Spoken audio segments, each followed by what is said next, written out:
Hello, Aubrey. How are you? Hope you're having a great day. I am sitting here in Nana Cindy's craft room because it's the best room in the house to read in. Of all the rooms in the house, this is my favorite. And I think you just got in the mail a book. And I thought, before I send this to Aubrey, we should read it. So, here we go. We're going to read The Dog Who Had Kittens. Wait, dogs don't have kittens. But you knew that already. Well, I hope it's a good book. The Dog Who Had Kittens by Polly M. Robertus, illustrated by Janet Stevens. Look at those little kitties. I wonder if they have names. Baxter the Bassett Hound was in his backyard enjoying the smells of spring. Suddenly he heard a fuss. "Eloise!" the boy was shouting. "Everybody come look at Eloise!" Baxter trotted toward the side of the garage. He got there just as the boy's parents got there. He had to push his head between all the legs to see what was going on. And there, lying on her side in a box, was Eloise. When she saw Baxter, she bristled her fur and hissed. Maybe you've seen that before. Baxter just had time to see the squirming little bodies attached to her belly before the boy led him away to the oak tree. "You'd better stay here for a while," said the boy. "We're going to move Eloise into the house with the kittens. She's very nervous." So Baxter was chained to the tree and abandoned. Rude. "Kittens," he thought. "Just what I need. More cats around the house. More attention for Eloise. Less attention for me." He lifted his head and howled. Bark! So sad. Hours went by. No one even looked at him. It was almost dinner time when, to his surprise, Eloise herself came toward him from the house. "Congratulations," he said, as sincerely as he could. Eloise was licking a paw. "Marvelous, aren't they?" she purred. "How many?" "7. 3 of them look like me. Gorgeous." Baxter slumped down in the grass. 7 kittens. This was worse than he'd imagined. "That's nice," he said miserably. "How long am I going to be an outcast then?" "It wasn't my idea to chain you up. All the same, I'd appreciate it if you'd stay away for a while. You are a dog and the kittens and I are cats. I know you for a very good fellow, but I must warn you. Don't come near my kittens." And she stalked off toward the house. Finally, the boy fed Baxter and scratched and hugged him. But the ball didn't come out, and Baxter wasn't invited for a walk. Worst of all, Baxter had to go to bed in the garage. It went on like that for 3 days. Baxter was allowed in the house, but not in the laundry room, where the kittens lay in a large box. He could hear their thin cries from time to time.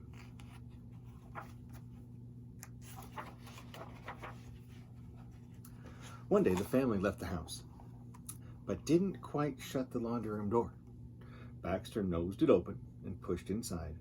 He could hear the kittens crying. Eloise was nowhere in sight. Baxter hung his head over the side of the box and had a good look. Suddenly, he didn't feel a bit jealous. "They're so tiny," he thought. "Their eyes aren't even open, and they can't even hold up their little heads or walk." The mewing babies seemed to be searching. Their cries were the most pitiful sounds Baxter had ever heard. Suddenly, Baxter was furious with Eloise. Where was she? What right had she to leave her babies alone like this? When had they last eaten? Baxter began to pace around the room. The kitten's cries grew louder. Oh, why doesn't anyone come? He thought desperately. Poor Baxter. Finally, he went back to the box. The kittens were in a ball in one corner. Delicately, Baxter stepped into the box. He lay down carefully, taking most of the extra space. The kittens sensed his warmth and began to pull themselves toward him, crying louder than ever. Blindly, they stumbled and tumbled over each other until they were between his front paws. Little muzzles scouted his fur, little mouths sucked at his legs and neck, little paws with needles massaged him. Baxter was afraid to move for fear of crushing one of them. He held still for a long time. At last, the kittens fell asleep.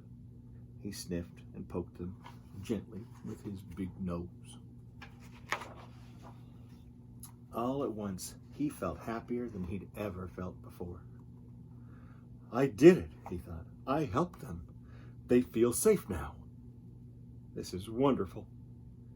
Suddenly there was Eloise, with eyes like embers.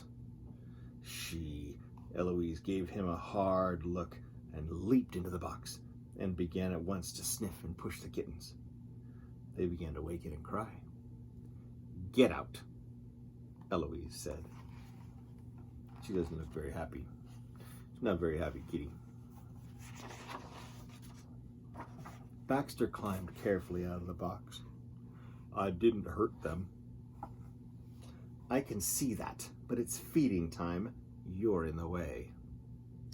Past feeding time, Baxter said, remembering his anger. Poor little mites, crying and crying. And where were you then?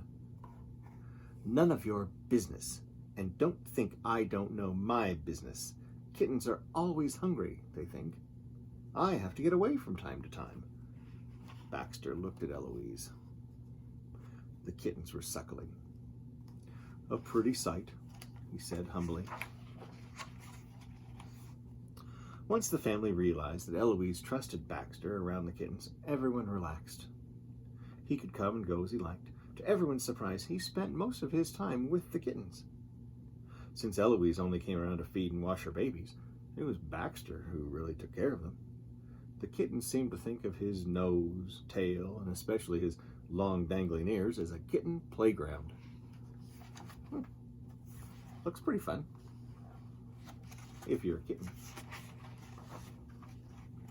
Baxter was with the kittens when they opened their eyes and when they began to walk. When they first learned how to climb out of the box, he nearly went crazy, trying to keep track of them. He'd forgotten all about his old life. Till one day, when the kittens were several weeks old, the boy came downstairs whistling and tossing a ball. Come on, Baxter, let's go to the field, he called. Baxter, suddenly remembering the old times, ran outside and trotted happily alongside the bicycle. They played fetch and then went into the woods nearby. Baxter dug up a rotting catcher's mitt, and to his joy, the boy let him keep it. Gross. When Baxter got home, he lay down and gave his mitt a thorough chew. Out of the corner of his eye, he saw Eloise vanishing through her cat door, and suddenly he remembered the kittens. Baxter raced to the house, nosed open the door, and skidded across the kitchen linoleum into the laundry room. The box was empty. Sniffing, Baxter searched for the kittens, but he couldn't find a single one. Neither could he hear them. Where could they be? He sat down and howled. Just like that. Eloise and the boy appeared. They're gone, of course, Eloise said. Gone? Where? Where could they have gone? I leave them for one day and they vanish? Said Baxter. They don't need us anymore, said Eloise. They've got homes of their own now. where they've gone to be cats, like me. Goodness, didn't you notice how big they were getting? Baxter could hardly eat his food that night. He lay at the boys' feet after dinner, and when the family went to bed, he tried to sleep, but he just felt too lonely. Finally, he got up and went into the laundry room, where the box was full of moonlight. He snuggled up in it, comforted by its kitten smell. He was feeling too sad to sleep when, with a soft thud, Eloise landed next to him and curled up by his head.